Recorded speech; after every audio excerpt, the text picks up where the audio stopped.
Nous sommes tous empathiques. L'empathie, c'est ce qui nous permet de nous connecter les uns aux autres. Cependant, il y a un côté positif et un côté négatif à l'empathie. À l'extrême positif, l'empathie crée des relations profondes et fusionnelles. À l'autre extrême négatif, on risque de se perdre. C'est un vrai paradoxe à gérer dans les relations pour créer des relations de qualité. Dans cette vidéo, nous allons voir le mécanisme de la connexion. Quand on parle de biologie, comment on se connecte les uns aux autres. Et vous allez repartir avec 2 outils qui vont vous permettre de gérer l'attachement, notamment quand on a une hypersensibilité et qu'on est très empathique. Bonjour, je m'appelle Biliana, je suis coach professionnel et docteur en sciences. Je suis passionnée par les neurosciences, je participe constamment dans des études cliniques où moi-même je vais tester où sont les limites de mon cerveau pour pouvoir les dépasser et partager ça avec vous. Aujourd'hui, on parle d'hypersensibilité, d'empathie et de connexion aux autres. Commençons tout d'abord par comprendre le mécanisme de l'attachement. Quelles sont les différentes étapes dans la connexion aux autres? Première étape, comprendre. Avant de connecter à l'autre, je dois comprendre son monde. Et ça passe par le mécanisme d'empathie. Et pour cela, nous allons utiliser les neurones miroirs. C'est-à-dire qu'on va s'imaginer être l'autre personne et essayer de se mettre à sa place.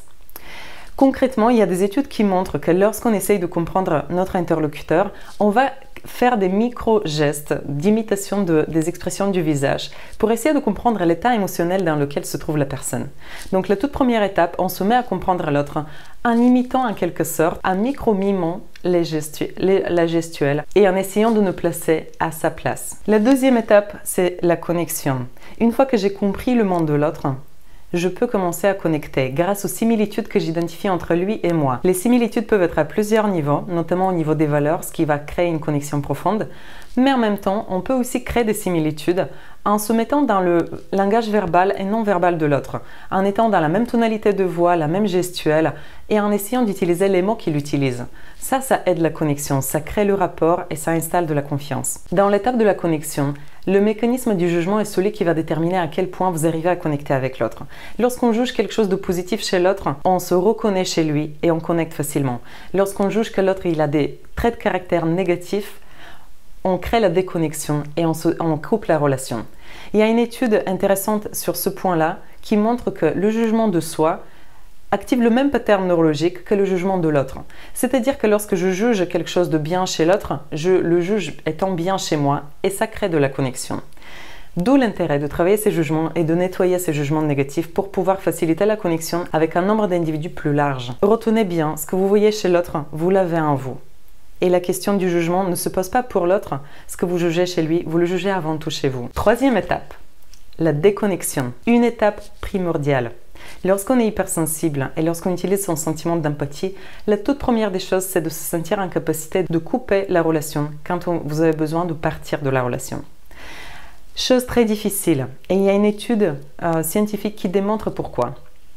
La déconnexion de l'autre, c'est une forme de rejet. Peu importe si c'est nous qui la faisons ou que ce soit l'autre qui le fait. Dans cette forme de rejet, vous allez littéralement vivre une douleur physique au niveau de votre corps. L'étude scientifique qui a étudié le mécanisme du rejet montre tout simplement que quand on est rejeté, le pattern neurologique correspond à la douleur physique. Et oui, votre corps va vivre une vraie sensation physique de douleur lorsque vous déconnectez à l'autre. Et vous devez vous habituer à ça parce que c'est inévitable. L'outil le plus simple, c'est de laisser cette sensation négative de vous traverser. Elle ne dure pas longtemps. Restez présent à cette sensation, laissez-la vous traverser et passez à autre chose juste derrière. Et puis on arrive à la 4e étape, qui est l'attachement. Une fois qu'on s'est séparé de l'autre, il y a un sentiment de manque et on a envie de revivre la même sensation qu'on a eue lorsqu'on était en présence de cette personne. Voyons les 2 outils qui vont vous permettre de gérer l'attachement à l'autre. Premier outil, posez-vous la question. Qu'est-ce qui vous manque exactement de la relation? Qu'est-ce que vous appréciez le plus de cette relation? Qu'est-ce que la personne vous a apporté de particulier que vous appréciez avec cette personne-là? L'attachement et la dépendance à une relation se basent sur un paramètre. La plupart du temps, on aime une chose ou une sensation qu'on vit avec la personne. Une fois que vous avez identifié la sensation ou la chose qui vous manque auprès de l'autre personne, vous allez vous poser la question avec qui d'autre ou dans quel autre contexte je peux vivre la même sensation ou je peux avoir la même chose. Une fois qu'on a trouvé quelle autre personne peut combler ce besoin ou cette sensation qu'on veut vivre, à partir de là, on est libre de trouver et de créer des relations qui vont nous apporter cette chose et nous libérer de la dépendance potentielle de cette relation. Deuxième outil, très efficace notamment dans les relations de couple où il y a une coupure, il va falloir se détacher de la personne. L'attachement du couple, il est beaucoup plus fort que les autres attachements. Donc si vous arrivez à utiliser cet outil dans ce cas de contexte, ça va être utile également pour d'autres relations.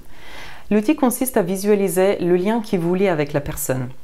Oui, c'est un peu bizarre, mais en quelque sorte, nos projections mentales font qu'à chaque fois quand il y a un lien entre moi et l'autre personne, je vais visualiser, je vais construire comme un lien qui nous lie, un lien presque physique. Si je me demande de le visualiser, je vais voir à quoi il ressemble.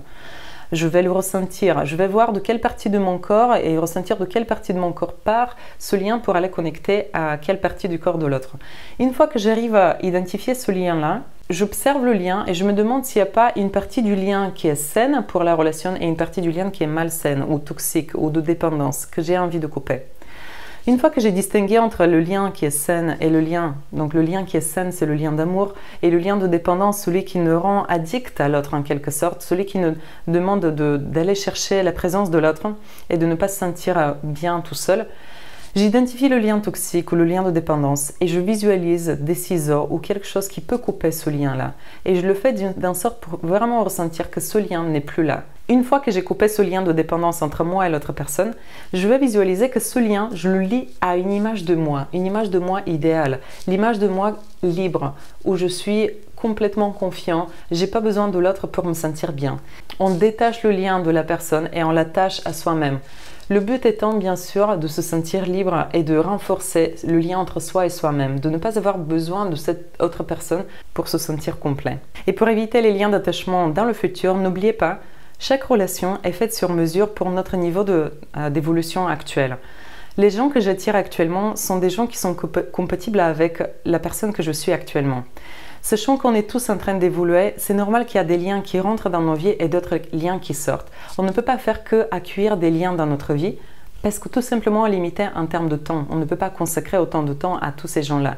Donc soyez à l'aise à laisser des gens partir et soyez à l'écoute de cette intuition naturelle qui vous guide à aller vers les personnes avec qui vous sentez que vous grandissez ensemble et à laisser tranquille les gens qui étaient là pendant quelque temps sur votre chemin, qui vous ont fait grandir déjà, que vous avez déjà fait grandir, mais qui sont prêts à partir sur d'autres chemins et vous êtes prêts à les laisser. Plus vous êtes dans cette sensation naturelle, plus vous attirez les gens qui vous correspondent et avec qui vous pouvez créer des relations de qualité et vous épanouir. Et résumons maintenant ce qu'on a vu aujourd'hui. On a parlé des 4 étapes de la connexion à l'autre. Commençons par comprendre l'autre, comprendre son monde. Une fois qu'on l'a compris, grâce aux similitudes, on peut se connecter à lui. Et une fois qu'on s'est connecté et qu'on a échangé, on doit apprendre à se déconnecter, qui est la 3e étape de la connexion à l'autre. Très très importante étape. Une fois qu'on est déconnecté, il arrive l'attachement éventuellement sur lequel on a vu 2 outils qui vous permettent de gérer l'attachement. Le premier outil étant d'identifier exactement quelle est la chose ou la sensation que vous adorez vivre dans cette relation et de trouver quelle autre relation la satisfait ou bien de créer des relations qui viennent satisfaire ce besoin de vous. Et puis le deuxième outil, c'est un outil de visualisation, de projection mentale, de voir exactement comment vous avez créé ce lien de dépendance, à quoi il ressemble et de visualiser que vous le coupez. Et en le coupant, de vous connecter à une version de vous qui est libre, confiante et indépendante. J'espère que la vidéo vous a plu, qu'elle vous a été utile. Je vous invite à vous poser la question, quel est l'outil que vous voulez tester et quel est le message clé qui vous a parlé aujourd'hui pour que ça soit vraiment utile pour vous et que vous repartiez d'ici avec une idée, mais une idée qui est efficace pour vous. Je vous dis à bientôt pour une nouvelle vidéo. N'hésitez pas à me suggérer des thématiques. Cette thématique a été proposée par une personne de la communauté YouTube. Je la remercie de fond de mon cœur et je suis là pour vous. Si vous avez des questions, si vous avez d'autres thématiques à suggérer, mettez-les en commentaire. Je réponds à tous vos commentaires pour qu'on puisse rester en contact. Je vous souhaite de passer une excellente journée. À bientôt et n'oubliez pas, votre réussite, c'est la réussite de tous.